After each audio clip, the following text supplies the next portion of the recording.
Boa noite a todos. Nós, na semana passada, no último estudo, nós falamos acerca do encontro marcante de Jesus na cruz e com Maria, a sua mãe, que estava junto à cruz. Jesus foi presenciado, sua mãe presenciou tudo aquilo que se passou naquelas 6 horas em que Jesus esteve crucificado. Ela não arredou o pé, ela esteve sempre ali, junto à cruz. E nós fizemos algumas considerações acerca desse encontro entre Maria e seu filho, Jesus, que estava na cruz, e Maria estava junto à cruz. Hoje iremos falar acerca de outro encontro marcante. José de Arimateia com Jesus, com o corpo de Jesus. O encontro que José de Arimateia teve com o corpo de Jesus. Pois ele pediu permissão a Pilatos para tirar da cruz o corpo de Jesus. Mas, para entrarmos nesta narrativa bíblica, neste contexto, nós vamos ler em João capítulo 19, a partir do versículo 38. Depois disto de quê? Os próprios judeus pediram a Pilatos para que a morte de Jesus fosse abreviada. Aqueles que eram crucificados, por vezes, estavam naquela agonia cruciante durante 3 dias. Isto era sexta-feira à tarde, na sexta-feira de Páscoa, que antecedia o sábado, obviamente. E o sábado, segundo aquilo que nós lemos no versículo 31 deste capítulo, aquele sábado, era o sábado de Páscoa, era um sábado muito especial. Era grande o dia daquele sábado, lemos neste versículo. Era grande o dia daquele sábado. Era o dia em que as famílias se juntavam à mesa para comer o Cordeiro Pascal, que celebrava a sua libertação da terra do Egito. E nós podemos imaginar que algumas dessas famílias faziam essa refeição no terraço das suas casas. Havia uma alegria incontida. Era uma grande festa. E eles não queriam que esse dia ficasse manchado, que a sua visão ao olhar para o monte do Calvário, que se via nitidamente a partir da cidade de Jerusalém, lá no alto, eles não queriam estar a comer o Cordeiro Pascal e a verem aqueles 3 crucificados em agonia, em desespero. E então pediram para que a morte deles fosse apressada. Além disso, também, por causa dos seus rituais, eles queriam que isso acontecesse. Então pediram para que os soldados romanos quebrassem as pernas aos 3 crucificados. E Pilatos permitiu.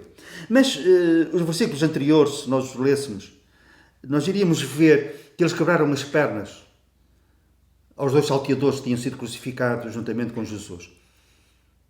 Mas, quando tencionavam fazer a mesma coisa com Jesus, que estava crucificado no meio dos 2 salteadores, não foi necessário porque ele já estava morto. E porquê é que eles quebravam as pernas? Porque junto aos pés havia uma travessa de madeira, um pequeno patíbulo, e eles apoiavam ali os pés, os que estavam crucificados, faziam força e conseguiam se levantar um pouco, encher os pulmões de ar e assim evitar a morte por asfixia. Quando eles estavam tão cansados que já não tinham forças nem resistência à dor para se apoiarem nos pés, então os crucificados morriam por asfixia. Mas, voltando um pouco atrás, não quebraram as pernas ao Senhor Jesus. Porquê? Porque estava profetizado: nenhum dos seus ossos será quebrado. Versículo 36. Por outro lado, também, Jesus tinha dito antes: ninguém me tira a vida. E se eles fizessem isso, tiravam a vida a Jesus. Ninguém me tira a vida, eu de mim mesmo estou. E Jesus deu a sua vida. Quando ele, do alto da cruz, a última frase: Pai, nas tuas mãos entrego o meu espírito, e tendo dito isto, inclinou a cabeça e expirou. Eu tenho poder para dar a minha vida e poder para tornar a tomá-la. Ninguém me tira, eu de mim mesmo dou. José de Arimateia era um membro do Sinédrio, que era a Assembleia dos Legisladores da nação de Israel. Esses homens eram conhecidos pela sua sabedoria, pelo conhecimento que eles tinham das Escrituras no Velho Testamento. Alguns deles sabiam de cor alguns desses livros, principalmente aqueles que diziam respeito, as profecias que diziam respeito ao Messias, cuja vinda eles ansiavam. José de Arimateia era um discípulo em secreto. Ele nunca se tinha identificado abertamente com Jesus, com medo das represálias, de perder a posição social, se calhar também a sua riqueza. Mas aqui ele enche-se de coragem. Ele não queria perder a última oportunidade para se identificar com Jesus. Devido à sua posição social, devido à sua riqueza, ele teve acesso a Pilatos, à corte do governador. E Pilatos permitiu que José de Arimateia retirasse o corpo de Jesus e lhe desse um sepultamento digno. Então nós lemos, no versículo 38, então foi José de Arimateia e retirou o corpo de Jesus.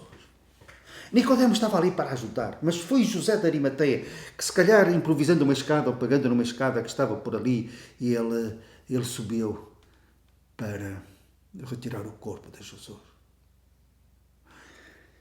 Vamos tentar entrar na mente de José de Arimateia.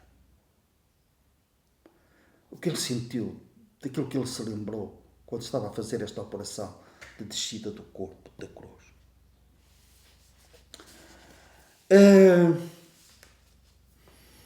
Quando ele ficou a 2 palmos do rosto de Jesus, ele já tinha ficado impressionado, como também Nicodemos, quando eles chegaram ao monte do Calvário e ficaram junto à cruz e olharam para Jesus, suas carnes dilaceradas, mas ali a 2 palmos do seu rosto, ele lembrou-se daquilo que Isaías, no capítulo 52, versículo 14, tinha dito. O seu rosto estava tão desfigurado mais do que o de outro homem qualquer. O rosto desfigurado de Jesus estava irreconhecível. Quando ele, com esforço, tentava retirar as mãos e os pés de Jesus que estavam pregados à cruz, ele lembrou-se com certeza do Salmo 22, que ele conhecia tão bem: traspassaram as mãos e os pés. Não foi Tomé o primeiro a colocar os dedos no lado de Jesus. José de Arimateia, consigo imaginá-lo a fazer isso quando estava a retirar o corpo, o seu lado trespassado. E ele lembrou-se, dizia 53, ele foi traspassado pelas nossas transgressões. Mas finalmente ele consegue pousar cuidadosamente o corpo de Jesus, auxiliado por Nicodemos, no chão, e depois transportá-lo para o seu sepulcro, que estava ali a uma distância de cerca de 30 metros, dizem. E quando os dois colocam o corpo de Jesus na laje do sepulcro de José de Arimateia estremece. Ele tem um sentimento de um temor e de uma reverência profunda. Concomitantemente com a sua alegria enorme, ele percebeu-se que ele fazia parte daquela história. Que havia profecias em que ele era a figura central a seguir a Jesus.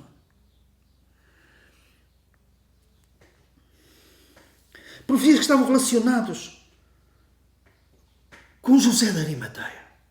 E lembrou-se de Isaías 53, versículo 9. Ele tantas vezes leu esse versículo e lembrava-se dele, mas de modo algum associava com a sua pessoa. E puseram a sua sepultura com o rico na sua morte. Ele, José de Arimateia, rico.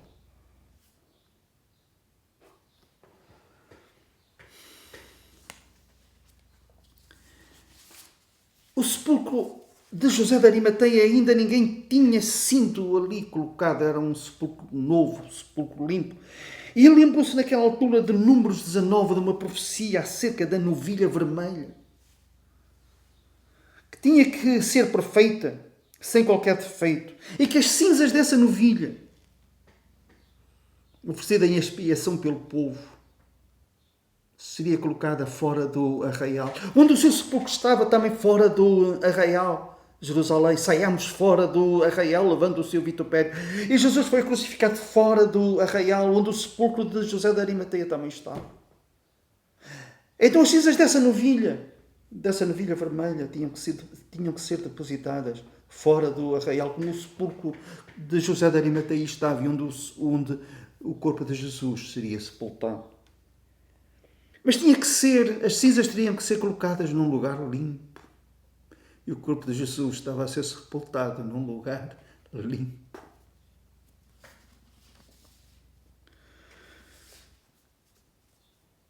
Aplicações. Nós não sabemos quando teremos a última oportunidade para nos identificarmos com o Senhor Jesus. Quando será o último testemunho por palavras. Por isso, santificai a Cristo como Senhor em vossos corações, diz Pedro, estando sempre preparados para responder a todo aquele que vos pedir a razão da esperança que há em vós. Tempo e fora de tempo. Nós não sabemos quando temos a última oportunidade para oferecer um copo de água na qualidade de discípulos. Por isso, andemos por toda a parte fazendo o bem à semelhança do nosso Senhor e Mestre. Não sabemos quando teremos o último trabalho na vinha do Senhor. Então, mesmo sendo chamados na hora 11ª, tendo à nossa frente apenas uma hora de serviço, pois o dia já está adiantado, façamos esse trabalho bem feito para a glória de Deus. Trabalhando enquanto é dia, porque virá a noite, quando já não poderemos mais trabalhar, sabendo que o Senhor não é injusto para se esquecer do nosso trabalho.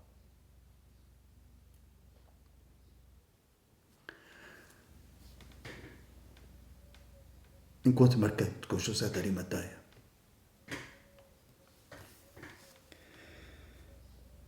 Que estas considerações possam tocar nos nossos corações. Para pensarmos em todas essas profecias cumpridas em Jesus e por Jesus. E que nós ainda hoje, de uma ou de outra forma, façamos parte integrante desta história, da pessoa, obra do Senhor Jesus, falando dela e tendo Jesus todos os dias no nosso coração como o Senhor. Deus nos abençoe.